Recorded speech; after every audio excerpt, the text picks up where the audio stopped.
What's up everyone, welcome to this video.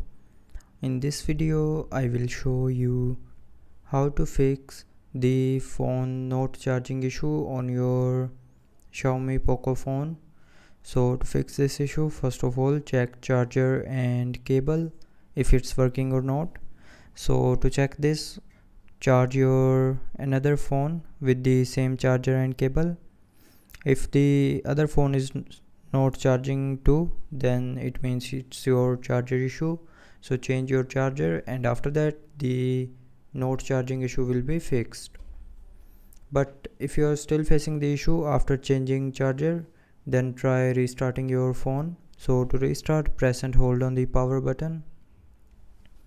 Now swipe down, and from here, when the circle gets green, then you can lift up your finger from the screen to restart your phone.